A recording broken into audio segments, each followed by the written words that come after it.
Assalamualaikum warahmatullahi wabarakatuh. Waalaikumsalam warahmatullahi wabarakatuh. Alhamdulillahirabbil alamin wa bihi nasta'in wa ala umuri dunya waddin. Wassalatu wassalamu ala asyrofil anbiya'i wal mursalin wa ala alihi wa sahbihi ajmain amma ba'du. Yang terhormat Bu Mirna Nur Sakinah selaku dosen mata pengampu mata kuliah Survey of Literature in Contemporary Islamic World dan teman-teman yang berbahagia. Pertama-tama marilah kita panjatkan puja beserta puji syukur kehadirat Allah Subhanahu wa taala karena telah memberikan rahmat sehingga kita dapat melaksanakan presentasi pada hari ini. Salawat dan salam marilah kita haturkan kepada Nabi besar Muhammad sallallahu alaihi wasallam. Baik, di sini kami dari kelompok 4 akan membahas mengenai kompleksitas isu dan wacana dalam karya sastra Afrika dan Timur Tengah. Baik, slide selanjutnya. Nah, di sini perkenalkan saya Syifa Dilivia Raharjo sebagai moderator yang akan memandu jalannya presentasi pada hari ini. Dan di sini juga ada teman-teman sebagai presenter. Yang pertama ada Silvi, kemudian ada Syahriano Syahidatul Kamil, ada Syafira Halimatus Syadia, dan Juzaili Auzan. Baik, slide selanjutnya. Nah, topik-topik yang akan kami bahas pada presentasi hari ini, yang pertama yaitu ada Islam dan perkembangan sastranya di Maroko, Palestina, dan Saudi Arabia. Kemudian ada sastrawan dari Maroko yang bernama Fatimah Mernissi dengan karya sastranya yang berjudul Teras Terlarang. Kemudian ada sastrawan dari Palestina yang bernama Ibrahim Fawal dengan karya sastranya yang berjudul My Salwa, My Palestine. Dan kemudian kami juga akan membahas mengenai sastrawan dari Saudi Arabia yang bernama Carmen bin Ladin dengan karya sastranya yang bernama Inside the Kingdom. Slide selanjutnya. Nah, kita langsung saja ke pembahasan yang pertama sebagai introduction dari materi hari ini, yaitu mengenai Islam dan perkembangan sastranya di wilayah Timur Tengah seperti wilayah Maroko, Palestina, dan Saudi Arabia. Untuk materi pertama ini akan disampaikan oleh Syafira. Kepada Syafira, dipersilahkan. Baik, terima kasih. Sebelumnya maaf tidak bisa aktif kamera karena kesalahan device. Baik, slide selanjutnya. Islam dan perkembangan sastranya di Maroko, Palestina, dan Saudi Arabia. Periode modern sastra Islam dapat dikatakan dimulai setelah Perang Dunia Kedua. Sastra tidak lagi menjadi hiburan santai bagi anggota kelas atas, penulis yang lahir di desa dan dari kelas non-privilege mulai memenangkan ketenaran sastra melalui pengetahuan langsung mereka tentang masalah sosial. Banyak penulis memulai karir mereka sebagai jurnalis, mengembangkan gaya sastra yang mempertahankan kedekatan pengamatan jurnalistik. Di Maroko sendiri perkembangan terbagi menjadi 3, yaitu yang pertama adalah generasi yang hidup dan menulis selama protektoral, yaitu pada tahun 1912 sampai 1958. Generasi kedua memainkan peran penting dalam transisi menuju kemerdekaan, dan generasi ketiga adalah para penulis tahun 1960-an, seperti Fatimah Mernissi dengan karyanya Dream of the Tempest atau Teras Terlarang. Di Palestina ada Ibrahim Fawal dengan karya pertamanya On the Hill of God yang diterbitkan pada tahun 1998. Sastra Arab pada masa modern lebih kaya baik dari segi kuantitas maupun kualitas dibandingkan pada masa kebangkitan. Temanya lebih variatif di zaman modern, dan Arab lebih terbuka terhadap pengaruh luar, baik dari timur maupun dari barat, seperti Carmen bin Laden dengan karyanya Inside of the Kingdom. Mungkin cukup sekian, saya kembalikan pada moderator.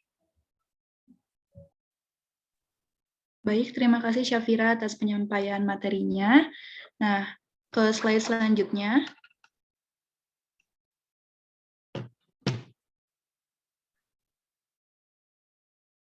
Slide selanjutnya. Ya, baik.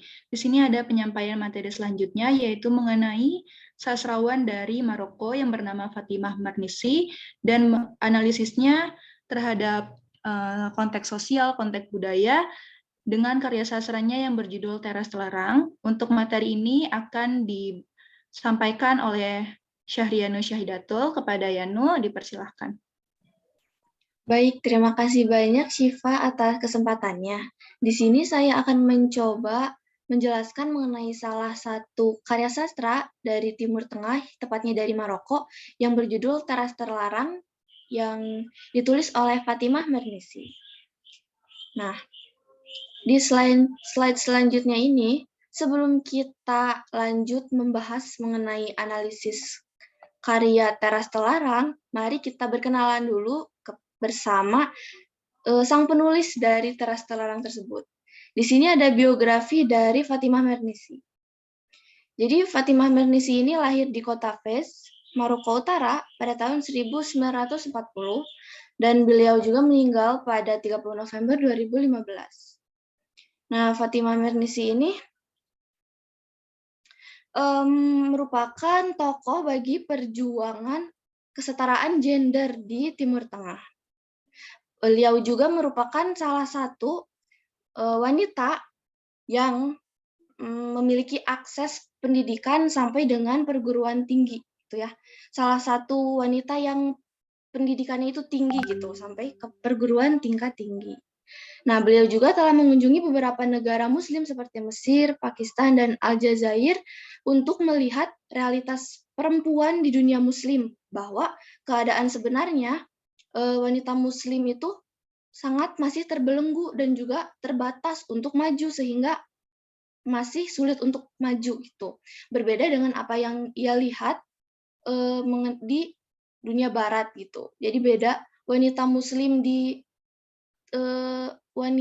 dunia Muslim itu masih banyak terbelenggu terutama oleh adat istiadat gitu. Berbeda dengan peradaban wanita di dunia Barat. Jadi Fatimah Mernissi ini berusaha untuk mengeluarkan keterbelengguan dari wanita ini dan membawanya kepada kemajuan. Dan untuk mencapai tujuan ini, Fatimah Mernissi ini tergabung dengan gerakan solidaritas wanita di Arab. Di lembaga ini ia banyak memperjuangkan hak-hak perempuan dengan aktif mengungkapkan pemikirannya ke dalam bentuk artikel atau buku, yaitu karya-karya sastra yang telah ia buat. Nah, selain pemikirannya yang polemik dan di samping pro kontra dari pemikirannya, Fatimah juga perlu kita apresiasi dan kita hormati. Kenapa? Karena beliau ini merupakan salah satu tokoh yang berperan penting terhadap peristiwa sosial, terutama untuk mengeluarkan wanita dari keterbelengguan gitu ya.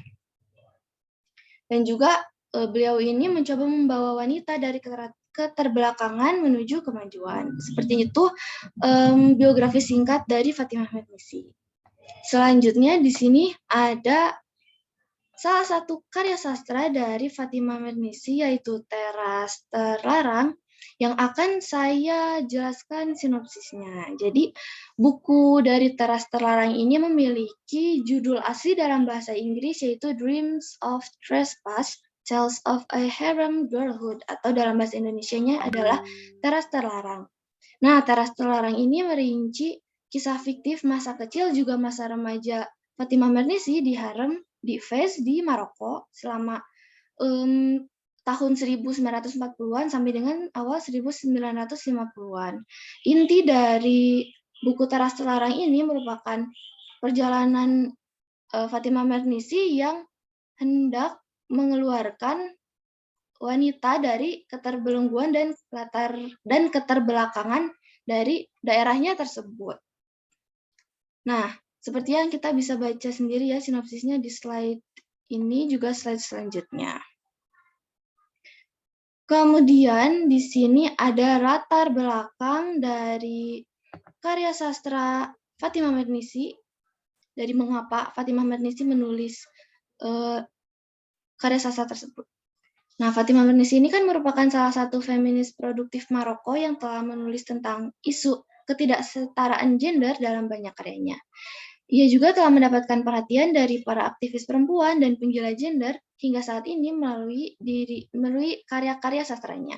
Nah, sebagai salah satu feminis Arab Muslim yang paling terkenal, pengaruh Mernissi ini sangat-sangat mempengaruhi dunia intelektual.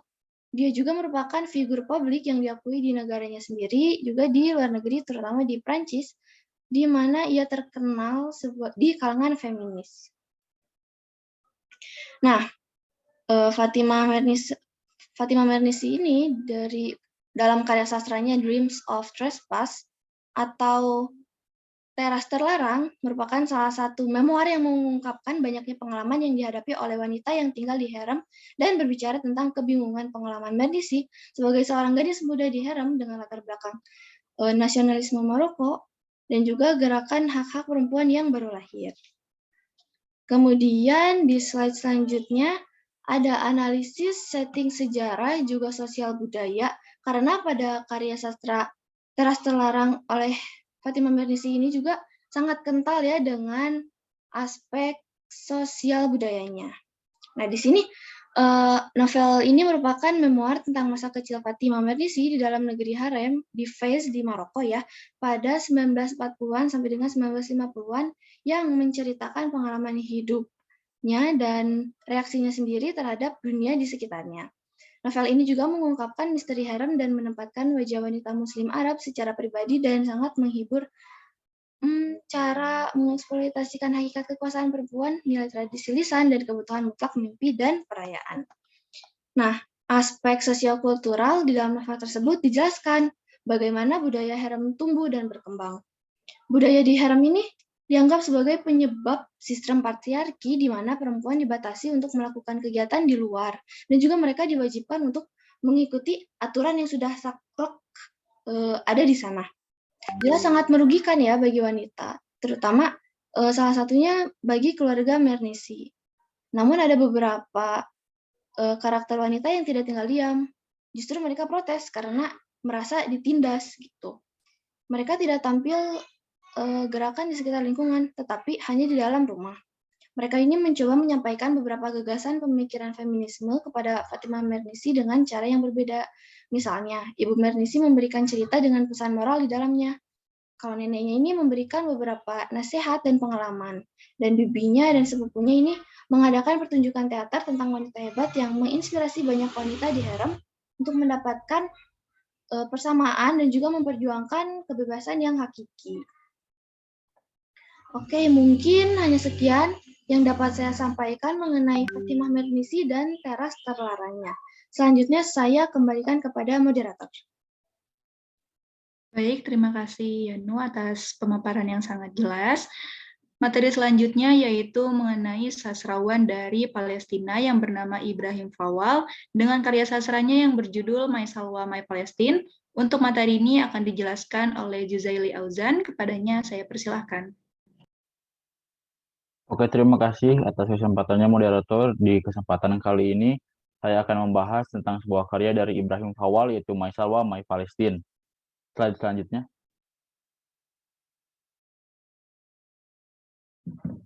Sebelum kita masuk ke dalam karyanya, di sini saya akan menjelaskan dahulu tentang biografi dari Ibrahim Fawwal. Ibrahim Fawwal, yaitu yang lahir dari 1933 dan meninggal di 2020, adalah seorang akademisi Palestina dan Amerika, juga mantan profesor dan penulis novel sejarah On the Hills of God atau My Salwa, My Palestine, yang menceritakan tentang pengalaman seorang pemuda Palestina selama Nakba atau bencana pada tahun 1948. Dia hidup di Birmingham, Alabama. Ibrahim Fawwal lahir di Ramallah, Palestina pada tahun 1933. Dia kemudian pindah ke Amerika Serikat, di mana ia memperoleh gelar sarjana dari Birmingham Southern College dan MA dari film UCLA. Dia bekerja sebagai asisten sutradara David Lean selama pembuatan film Lawrence of Arabia pada tahun 1961, sebelum kembali ke Birmingham, di mana dia menjadi profesor film dan sastra di Universitas Alabama di Birmingham. Pada tahun 1996, di usianya yang ke-63, Fawwal mulai mengerjakan gelar PhD di Universitas Oxford di Inggris. Tesisnya tentang pembuat film terkenal Mesir Yusuf Shahin diterbitkan oleh British Film Institute dan University of California Press pada tahun 2001. Novel pertama Fawwal, On the Hills of God atau My Salwa, My Palestine, diterbitkan pada tahun 1998 dan menceritakan kisah Nakba Palestina atau malapetaka melalui mata seorang pemuda Palestina yang bernama Yusuf Safi. Itu adalah penerima PAN Auckland atau Josephine Miles Literary Award dan telah diterjemahkan ke dalam bahasa Arab dan bahasa Jerman. Menurut tinjauan editorial oleh Patricia Keegan-Holtz dari Washington International, Hawa adalah seorang Kristiani. Slide selanjutnya. Kemudian di slide selanjutnya ada sinopsis dari novel My Salwa My Palestine atau On the Hills of God. Novel My Salwa My Palestine adalah novel fiksi, tetapi berdasarkan riset sejarah, penulisnya pun berkebangsaan Palestina yang kini menetap di Amerika sebelum ia meninggal di 2020. Novel ini bercerita tentang Yusuf dari kata Yakub, seorang pemuda Arab yang beragama Nasrani yang berusia 17 tahun yang sedang giat-giatnya bersekolah di sekolah menengah tingkat akhir. Keluarga Yusuf termasuk taat beragama, meski disebutkan sering berpesta dan minum minuman keras. Ayahnya merupakan seorang dokter, ibunya seorang ibu rumah tangga. Yusuf disebutkan dari keluarga menengah ke atas. Di tahun 1947, ketika Palestina akan jatuh ke tangan Zionis, ayahnya baru saja merenovasi rumah mewah mereka sehingga tergambarkan betapa mewahnya. Sebenarnya masih banyak sinopsis-sinopsis dari My Salwa My Palestine, tapi sisanya bisa dibaca di web-web atau di Google karena terlalu banyak. Selanjutnya. Kemudian di sini juga ada latar belakang sejarah atau historical settings dari On the Hills of God atau My Salwa My Palestine. Diawali dari tanggal 29 November 1947 ketika dunia kehilangan akal sehatnya dan menyebabkan timbulnya bencana yang berkepanjangan bagi negeri Palestina tersebut. Di hari itu para pemimpin dunia bersama-sama melakukan bunuh diri atau dalam kutip massal lantaran menyetujui bersama-sama resolusi Perserikatan Bangsa-Bangsa PBB mengenai pembagian Palestina. Kota suci Yerusalem dan sekitarnya menjadi wilayah dan hak yang internasional, dan Inggris harus mengakhiri kekuasaannya pada bulan Agustus. Resolusi tersebut didukung tak kurang oleh 33 negara, 13 menolak dan 10 abstain. Sudah pasti Amerika Serikat berdiri paling depan di antara para negara yang mendukung. Dengan kekuasaannya, negeri yang saat itu dipimpin oleh Presiden Truman memaksa para sekutunya dengan cara mengancam untuk ikut memberi dukungan. Bahkan negara sebesar Prancis pun tunduk pada ancaman tersebut. Dengan ancaman tak akan mendapat bantuan luar negeri lagi jika tak mendukung rencana pembagian Palestina itu. Dan itulah awal musibah sepanjang masa bagi warga Palestina termasuk Ibrahim Fawal. Rakyat yang telah mendiami tanah tersebut secara turun-menurun selama berabad-abad lampau harus menyingkir, terusir dari bumi kelahiran mereka oleh pendatang baru yaitu kaum Yahudi Zionis. Zionisme sendiri ialah sebuah gerakan kaum Yahudi yang hendak mendirikan kembali kejayaan negara Israel. Istilah ini awal mulanya dipakai oleh Nathan Bimbum alias Matthias Escher, seorang budayawan Yahudi. Kata Zion sendiri bermakna bukit. Bagi kaum Yahudi, Zion adalah nama sebuah bukit di Yerusalem. Sejarahnya, pasca direbutnya kota itu dari orang Zebus oleh Israel di bawah kepemimpinan Raja Daud. Dibangunlah sebuah istana di atas bukit tersebut. Selanjutnya Bukit Zion menjadi tempat ibadat sekaligus pemerintahan Yahudi. Bagi orang Israel, Zion berarti tanah air mereka pada masa Palestina kuno. Dan itu juga yang menjadi latar belakang kenapa Ibrahim Fawal menuliskan bukunya My Salwa My Palestine atau On the Hills of God.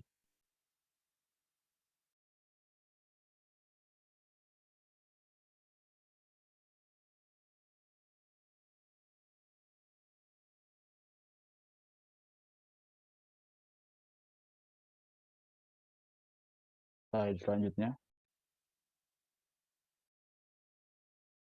Kemudian di slide selanjutnya ada elemen sosial, budaya, juga politik dari On the Hills of God atau My Salwa My Palestine. Tadi juga saya lupa menyebutkan bahwa On the Hills of God itu adalah buku asli yang ditulis oleh Ibrahim Fawal dan versi Indonesianya diterjemahkan menjadi nama My Salwa My Palestine. Dalam unsur politiknya, buku On the Hills of God atau My Salwa My Palestine ini menunjukkan pada pembahasannya tentang bagaimana keadaan Palestina sebelum dan sesudah deklarasi negara Israel. Kemudian menceritakan tentang kerukunan antara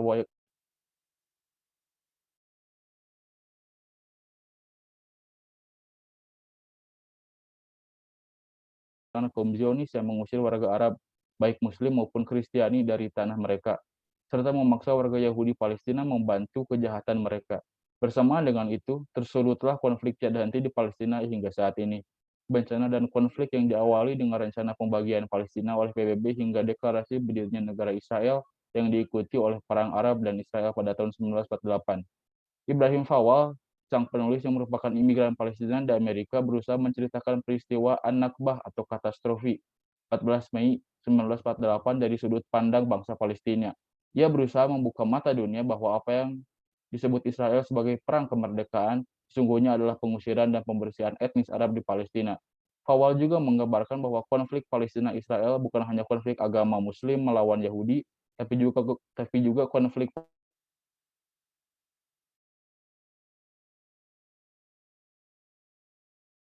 utama.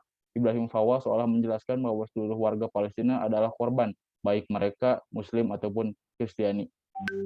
Dalam aspek sosialnya, On the Hills of God, karya Ibrahim Fawal ini meninjau kembali semua peristiwa ini, memberikan rasa dan identitas historis bagi mereka yang menjalaninya. Novel ini berlatar tempat imajiner bernama Ardalah yang berdiri untuk Palestina dan saat ini menceritakan kisah Eksodus Palestina pada tahun 1948.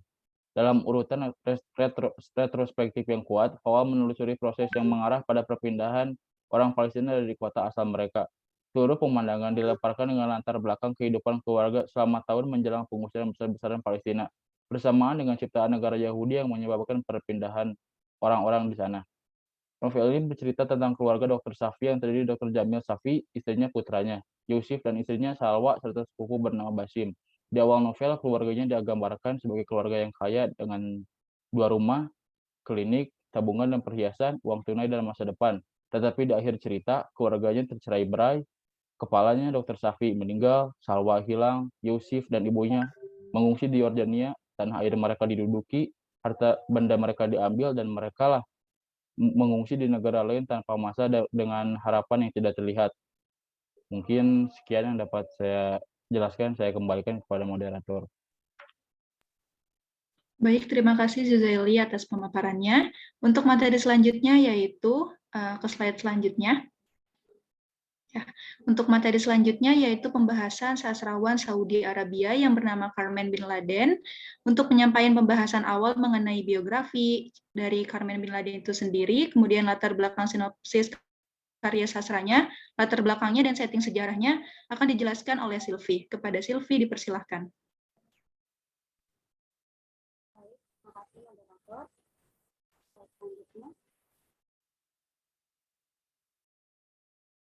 Selanjutnya ada biografi dari Carmen bin Laden yang merupakan seorang penulis yang berasal dari salah satu negara Eropa, yaitu Swiss.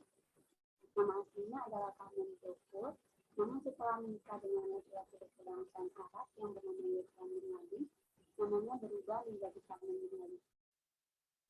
Karena lahir di Lausanne, Swiss pada tahun 1954, dia merupakan anak yang lahir dari adanya perbedaan budaya antara ibu dan ayah, di mana ayahnya yang merupakan Beaufort adalah seorang yang menganut agama Kristen yang berkebangsaan Swiss, sedangkan sang ibu merupakan perempuan yang menganut agama Islam yang berkebangsaan Belgia.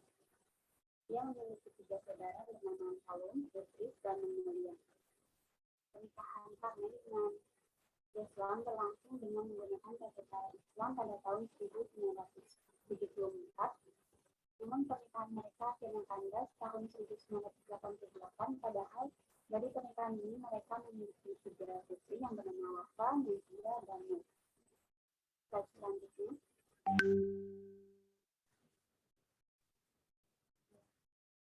Sinopsis dari Inside the Kingdom merupakan kisah nyata perjalanan hidup Carmen bin Laden yang merupakan campuran dari Swiss dan Persia, di mana ia banyak menyerap pendidikan serta perilaku di dunia barat dan memiliki kehidupan yang serba mewah. Dan pada suatu hari, ketika musim panas, saat Islam bin Laden sedang berlibur di Swiss dan menyewa rumah milik ibunya Carmen di Genua. Islam bin Laden bukanlah orang sembarangan dan merupakan anak dari Muhammad bin Laden yang berpengaruh. Muhammad bin Laden merupakan pendiri klan bin Laden yang paling berpengaruh di Arab Saudi dan juga merupakan salah satu orang terkaya di Arab Saudi. Keduanya akhirnya menikah pada tahun 1974 dan melangsungkan pernikahan di Arab Saudi. selama tinggal di Arab Saudi karena harus berhadapan dengan aturan-aturan yang ada, mulai dari aturan pemerintah Saudi dengan menerapkan syariat Islam yang ketat. Salah satunya dapat terlihat dari kutipan kami yang menyebutkan, hanya laki-laki yang bisa datang dan pergi ke hati. Kami perempuan dibatasi di rumah, bahkan untuk pergi ke kebun kami harus memberitahu karyawan laki-laki untuk mengosongkan tempat itu. Tidak bisa pergi kemana pun tanpa pendamping, kami tidak berolahraga, tidak jalan-jalan, tidak ada hotel, arena olahraga, teater, kolam renang, restoran. Jika memang ada, hanya untuk laki-laki. Kami menganggap hal tersebut merupakan kebodohan dan keterbelakangan yang diada perkenalkan. Dia merasa tersiksa dengan adanya aturan-aturan tersebut karena hanya memihak untuk kaum laki-laki. Hal tersebutlah yang menurunkan rasa simpatinya terhadap kehidupan di Arab Saudi. Namun walaupun begitu, dia tetap bertahan dengan anak dan suaminya. Dan dia juga bertekad agar anak-anaknya tidak terpaku dengan pemikiran wanita-wanita Arab Saudi. Setiapnya karena memiliki seorang anak perempuan yang bernama Wafa yang disusul oleh anak kedua perempuannya yang bernama Nadia. Keduanya merupakan perempuan kalau sebenarnya yang diharapkan oleh suaminya adalah seorang anak laki-laki. Karena budaya orang Arab, anak laki-laki merupakan memiliki peran yang penting sebagai penerus keluarga untuk menggantikan ayahnya. Seiring berjalannya waktu, karena mengharapkan adanya perubahan yang terjadi di Arab Saudi, jalan dengan pembangunan yang pesat di Arab Saudi, semangat kebebasannya mulai menyebar dari barat, di mana para wanita mulai berani membuka cadar demi terbuka di tempat umum, membangun sekolah khusus wanita, dan mulai berani berbicara secara langsung kepada laki-laki. Namun hal itu tidak berlangsung lama, karena aturan-aturan tersebut kembali ke awal tepatnya pada tahun 1979 karena ada revolusi di Iran yang menjatuhkan kerajaan dan kembalinya Ayatollah Khomeini dan Soviet yang melakukan penyerangan ke Afghanistan. Akibat hal tersebut, kami memutuskan untuk tinggal di Swiss sementara waktu hingga ia memiliki anak yang bernama karena yang merasa tersiksa, akhirnya memutuskan untuk tetap di Swiss. Namun saat mereka tinggal di Swiss, masalah rumah tangga mereka terus bermunculan dikarenakan suaminya memiliki selingkuhan. Akhirnya mereka bercerai pada tahun 1988 dan hak asuh diambil oleh suami. Selanjutnya